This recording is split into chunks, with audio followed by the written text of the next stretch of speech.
안녕하세요.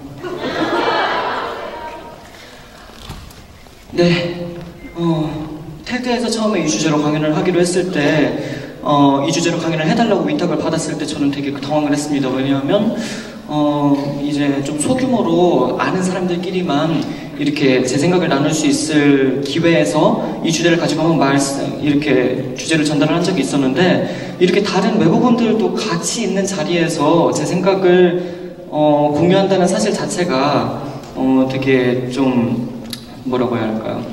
부담스럽기도 하고, 제 생각 자체가 그렇게 일반적인 생각이 아니거든요. 그래서 많은 분들과 함께 나눠도 괜찮을까 하고 생각을 했지만, 그래도 제가 옳다고 생각하는 생각을 담아서 이렇게 또 얘기를 전달하게 되었기 때문에 여러분들 모두 즐겁게 들어주시리라 믿고 강연을 시작해 보도록 하겠습니다. 감사합니다.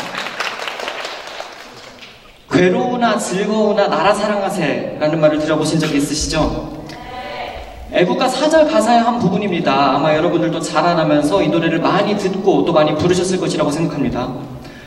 그런데 여러분, 왜 나라를 사랑해야 하는지 생각해 보신 적 있으십니까? 나를 낳아주고 길러준 나라라서, 사계절이 뚜렷하고 아름다운 나라이기 때문에, 북한보다는 여기가 살기가 괜찮으니까, 여러 가지 답변이 나올 수 있겠습니다만, 수십 번 불러본 노래인데도 정작 그 가사에 대해서 질문하면은 왜? 하고 곧바로 대답하기가 힘들죠.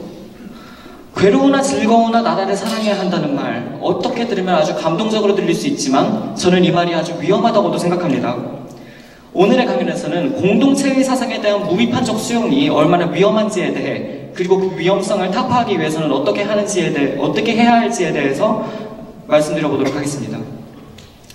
흔히 인간을 사회적 동물이라고 하죠. 인간, 특히 한국인들은 태어날 때부터 수많은 공동체에 소속되어서 살아갑니다. 일단 태어나자마자부터 가족, 국가, 지역, 그리고 자라나면서부터 학교, 학원, 종교단체, 직장, 더 나아가서는 계모임이라든지 아파트 단체 반성회까지 수많은 공동체에 소속되면서 살아가는데요. 우리는 이러한 집단의 구성원으로 있으면서 그러한 집단의 가치관들을 받아들여 나라는 존재를 구성해 나갑니다. 국가의 가치관, 가족의 가치관, 계모임에서 들은 얘기가 전부 다 하나로 집합되어서 모르는 사이에 개인의 사상을 채우게 되는 것이죠. 개인은 이렇게 공동체의 사상에 젖어듭니다. 그리고 어느새 무비판적으로 수용된 공동체의 사상에 따라서 자신의 목표를 공동체의 목표와 동일하게 설정하고 그에 맞추어 움직이며 결과를 냅니다. 공동체는 공동체의 존속과 유지를 위해서 우리를 공동체가 써먹을 수 있을 만한 사람으로 길러냅니다. 그 과정에서 다양한 규범들을 직접적으로 또는 우회적으로 전달하는데요. 그런 교육의 과정에서 어떤 특정한 행동을 해야 할 이유와 하지 말아야 할 이유를 알려주기도 하지만 그렇지 않은 경우도 상당히 많습니다. 여러분들, 밥을 먹을 때 밥그릇을 식탁 위에 올려놓고 숟가락으로 들어서 입안에 쓸어넣듯이 먹죠. 왜 그렇게 합니까? 라고 물어보면 여러분들은 뭐라고 대답하시겠습니까? 그냥. 원래 그랬던 거예요, 그런 거는. 일본에서는 밥그릇을 한 손에 들고 젓가락으로 쓸어 담듯이 입안에 넣어서 밥을 먹습니다. 그렇다고 해서 아무런 문제는 없어요. 이러한 밥을 어떻게 먹느냐 하는 사소한 문제에도 우리의 사회적 규범이 정해집니다. 다양한 사회적 규범 가운데는 이렇게 밥을 먹는 사소한 문제와 같이 무해한 규범도 있지만, 제가 무해한 규범이라고 말씀드린 것처럼 유해한 규범도 분명히 존재합니다. 너무 관념적인 얘기만 늘어놓아서 살짝 지루하실 수가 있을 텐데, 그러면 제가 얘기 하나를 들려드리도록 하겠습니다. 황말순 아줌마의 얘기입니다. 말순이 아줌마는 조선 말기에 태어나신 분이에요. 이 말순이 아줌마의 엄마는 딸을 6명을 내리놓고 마지막에 아들 하나를 낳았습니다. 말순이는 그 집안의 6번째 딸이에요. 집안에서는 아무도 말순이를 사랑해주지 않습니다.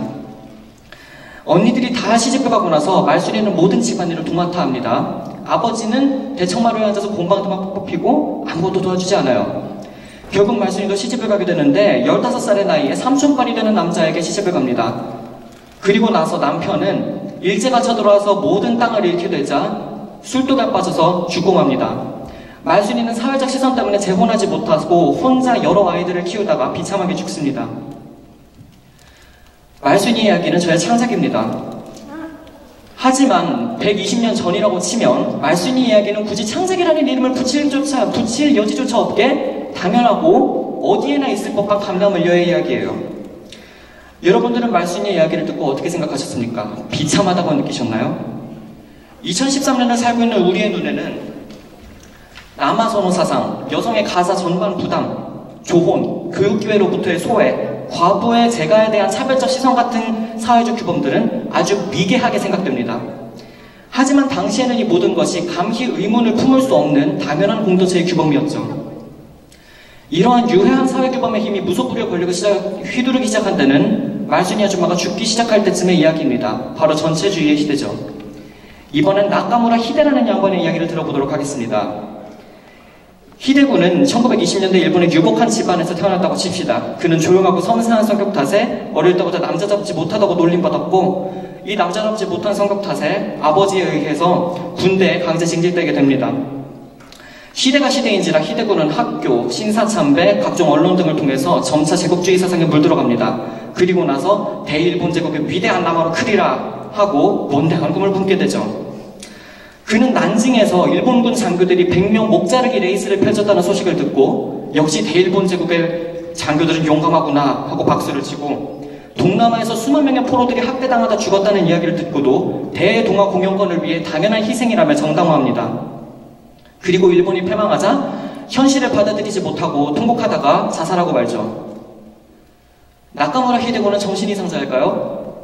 당연합니다. 제정신이 아니에요. 인간의 존엄성에 대해서 눈꼽만치도 이해하지 못하는 사이코패스입니다. 하지만 동시에 세뇌를 통해 국가에 대한 무조건적인 복종과 충성만을 참된 시민으로서 강요받은 세뇌의 피해자이기도 하죠. 극단적 국가주의 전체주의는 공동체주의의 가장 끔찍한 결말입니다. 개인의 의사는 완전히 국가의 의사, 일반적으로 독재자의 의사에 동일시되며 국가 전체의 이익을 위해서 자기든 남이든 개인의 이익과 세상 따위는 무시당하는 시대였습니다. 일본뿐만이 아닙니다. 독일 제3제국, 이탈리아 제국, 심지어는 대한민국의 박정희 전두환 시절도 그러한 사회적 분위기를 떠안고 있었습니다. 자, 여러분들은 이제 의아하실지도 모르겠습니다. 아니, 이 양반이 여기 올라와서 무슨 소리를 하고 있는 거야? 다 아는 옛날 얘기를 여기서 왜 하고 있을까요? 심지어 오늘 테드의 대주제는 프레젠트인데 말입니다. 여러분들, 제가 방금 말씀드린 이야기들이 정말 과거의 이야기일까요? 황말순 양의 이야기를 조금만 비틀면 인도, 파키스탄 등지에서 여성차별에 시달리는 평범한 여성들의 이야기가 되고, 나카무라 히데군의 이야기를 조금만 비틀면 북한에서 고통받으며 체제선전에 선동당하는 우리의 동포들의 이야기와 비슷하게 됩니다.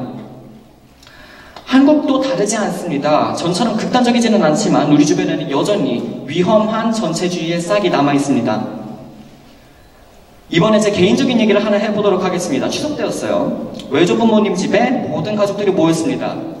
원래 가족들이 모였을 때는 정치적 얘기는 잘 안 하는 관원처럼 되어 있지만, 그날은 어쩌다가 보니 TV에 뉴스가 틀어져 있어서 정치적 얘기가 화제에 올랐습니다. 그때 경악할 만한 일이 일어났어요. 우리 할머니가 갑자기 침묵을 깨고 말씀하셨습니다. 이번 대통령이 참 잘하지.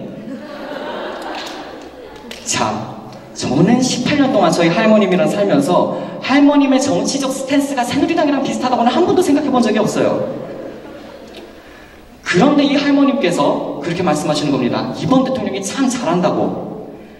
할머니가 대통령을 지지하고 말고는 제가 상관할 문제가 아닙니다. 그건 그분의 생각이니까요. 하지만 문제는 대통령이 뭘 어떻게 하고 있는지 모르시는 상태에서 할머님이 무조건 반사처럼 대통령이 잘한다라는 말씀을 하신 거예요. 자, 여러분, 이것이 바로 공동체주의의 위험함입니다. 70년대, 80년대를 모범시민으로 살아오셨던 할머니, 할아버지 세대에서는 정권에 대한 비판적인 생각이라고는 차마 할 수가 없었던 겁니다. 대통령 각하는 훌륭하신 분이다. 뭘 하고 있는지는 모르겠지만 아마 잘하고 계실 것이다. 이러한 공동체주의, 공동체의 관념에 대한 무비판적인 수용이 할머님을 이렇게 만드신 거죠. 한국의 경제는 기형적으로 빨리 발전했습니다. 새마을운동, 한각의 기정이라는 이름 아래 수많은 청년 노동자들이 희생당했지만 우리는 어쨌든 남부럽지 않은 많은 마천루들과 훌륭한 경제지표를 가지게 되었습니다. 그러나 인간의 의식이 발달하는 속도는 마천루의 층층이 올라가는 속도만큼 빠르지 못합니다. 한국인들은 스스로 생각하는 힘을 잃은 채 여전히 국가와 사회에게 스스로의 생각을 위탁하고 있다는 겁니다. 인터넷 속도가 세계에서 가장 빠른 나라가 사회적인 관념은 여전히 20세기 초반에 머물러 있다는 사실은 아이러니하면서도 비극적인 일이죠. 지금은 세계화 시대죠. 이런 세계화 시대에 지금 우리나라가 직면하고 있는 것 같은 낡은 공동체주의가 직면하는 가장 큰 단점은 바로 배타적이라는 겁니다. 공동체의 규범에서 이탈한 사람에 대한 무차별적인 비난과 배척이 흔하게 이루어지는 곳이 한국입니다. 관습에 종속된 사람들은 관습에 왜라는 질문을 던지는 사람들 자체를 굉장히 이상하게 생각해요.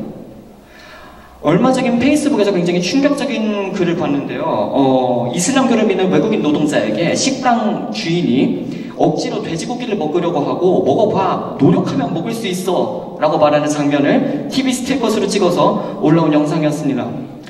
그걸 보고 굉장히 충격적이었습니다. 이슬람교를 믿는 사람들이 돼지고기를 먹지 못해서 안 먹는 것이 아니에요. 종교적인 신념과 자신의 사상에 따라서 돼지고기를 먹지 않기로 결정한 거죠. 그것에 대한 이해가 아직 결여되어 있다는 시점에서 우리나라와 세계화 시대가 얼마나 멀리 떨어져 있는지 조금은 느끼게 됩니다. 우리만 잘 되면 된다, 남들은 상관없다라는 민족주의, 집단이기주의는 아주 잔인하고 비인도적이며 타인의 고통에 무관심합니다. 시리아에서는 지금도 내전으로 하루에 수십만 명이 죽어가고 있습니다. 아프리카에서는 기아와 질병으로 분 단위로 아이들이 죽어가고 있죠. 투발루와 같은 남태평양의 섬나라들은 지구온난화로 인해서 지금도 국가의 존망이 걸린 위기에 처해 있습니다. 이러한 세계 각지의 문제들에 대해서 여러분들은 어떻게 생각하셨나요? 참 안 됐네. 내가 거기 없어서 정말 다행이다. 라고만 생각하신 적은 없으신가요? 우리라는 말에 필요 이상으로 집착하는 경향이 있습니다. 선박사고 항공기 사고가 나도 한국인 탑승자 없음이라는 뉴스가 따면 금방 흥미가 식어버리죠. 세계는 하나가 되어가고 있습니다. 더 이상 대한민국, 세종시, 우리만 챙기는 시대가 아니라는 말이죠. 그럼 공동체가 밀어붙이는 이러한 불합리한 가치관에 대응하는 방법은 무엇일까요?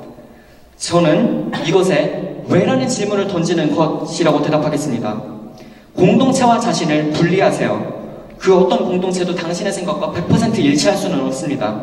자신의 도덕과 논리에 따라 공동체가 내거는 관념에 질문을 던지고 그거에 대한 충분한 시간을 걸쳐서 합리적 해답을 얻었다면 당신은 독창적이고 논리적인 당신만의 생각을 가진 훌륭한 현대인이 되는 겁니다. 이러한 일련의 사고 과정은 공동체의 색안경을 벗고 세상을 더 정확하고 합리적으로 볼 수 있게 해줍니다. 간단히 말해서 당신들을 똑똑하게 해주죠. 공동체의 의견을 무비판적으로 수용하지 않고 자신의 도덕률에 따라서 충분한 판단 하에 받아들이는 것, 이것과 밀접한 관련이 있는 사상은 바로 개인주의입니다. 개인주의와 이기주의를 헷갈려하지 마시기 바랍니다. 이기주의는 자신의 이익을 위해서 모든 것을 희생해도 좋다라는 굉장히 자기중심적인 사상이지만, 개인주의는 자유주의에 입각하여서 사람 개개인의 가치를 중요시 여기는 사상입니다. 즉, 나만을 존중하는 것이 아니라 나와 마찬가지로 남도 존중한다는 것이죠. 개인주의자는 자신의 논리와 도덕에 합치하는 한 타인의 가치관도 자신의 것과 똑같이 받아들여요. 나는 돼지고기를 좋아해. 근데 너는 싫어해. 야, 너 왜 돼지고기 안 좋아해? 돼지고기가 얼마나 맛있는데. 이렇게 말하는 사람은 아직까지도 충분한 사색의 시간을 통해 자신의 사상을 완전히 발달시키고 개인주의자가 되지 못한 사람이죠. 너 돼지고기 싫어해? 뭐 싫어할 수도 있지. 근데 난 좋아해. 이렇게 타인의 사상을 인정하고 받아들일 수 있는 사람이 진정한 개인주의자입니다. 완성된 개인주의자는 자신의 시행착오를 겪으면서 발달시킨 자신의 논리가 워낙에 튼튼하기 때문에 밖에서 아무리 무차별적인 비난을 퍼부어도 그것을 감내할 용기가 생깁니다. 이러한 개인주의는 사회 전체의 발전면에서는 공동체주의만은 효율을 낼 수는 없습니다. 개개인은 원하는 바가 각자 다르기 때문에 공동체주의만은 응지성 있게 하나의 목표로 달려가고자 하는 에너지는 부족하기 때문이죠. 하지만 인간의 삶이 꼭 속도와 효율만을 위해 존재하는 것이 아니라는 것을 우리는 인정할 필요가 있습니다. 우리에게는 경제성장률 N% 달성이라는 목표와 동시에 우리 자신이 삶에서 느껴야 할 소소한 행복, 가치들이 충분히 중요하니까요. 인간이 전체주의라는 거대한 사상적 괴물과의 싸움 끝에 얻어낸 자유주의라는 가치를 우리는 조금 더 만끽해야 할 필요가 있습니다. 이제 이야기를 정리하면서 마치려고 합니다. 동양 철학의 고장 공자와 서양 철학의 고장 아리스토텔레스가 서로 지구 반대편에 있음에도 똑같이 주장했던 것이 있는데 그게 바로 중용입니다. 중용이라는 것은 두 가지 입장 중 어느 쪽에도 치우치지 않는 이상적이고 합리적인 상황이죠. 개인의 삶의 태도를 결정하는 데 있어서 어느 한 가지 태도만을 지나치게 고집하는 것은 바람직하지 못합니다. 공동체주의의 위험성에 대해서는 많이 설명했습니다만 개인주의 또한 인간의 이기심에 의해서 이기주의나 또 다른 배타주의로 변질될 가능성 역시 존재합니다. 이러한 위험성에서 탈피하기 위해서는 어떻게 해야 할까요? 설령 자신이 도저히 받아들일 수 없을 것 같더라도 정말 다른 사람, 다른 공동체와 부딪히고 타협하고 대화를 나누면서 자신의 사상을 더 나은 방향으로 발전시키려는 노력의 자세가 필요합니다. 모든 공동체와 연을 끊어버리고 혼자 산속에 들어가서 도인처럼 살 필요는 없어요. 그러는 것 또한 올바른 자아 형성에는 부정적인 영향을 끼치기 때문이죠. 다만 공동체를 이용하며 공동체와 공생하는 성숙한 현대인이 될 수 있도록 우리 모두 노력한다면 그것으로 충분합니다. 여러분, 다시 묻겠습니다. 여러분은 왜 나라를 사랑하십니까? 대답할 수 없다고 해서 나라를 사랑하지 않는다고 좌절할 필요는 없습니다. 대답은 치열한 사색 끝에 하더라도 늦지 않기 때문입니다. 마치겠습니다. 감사합니다.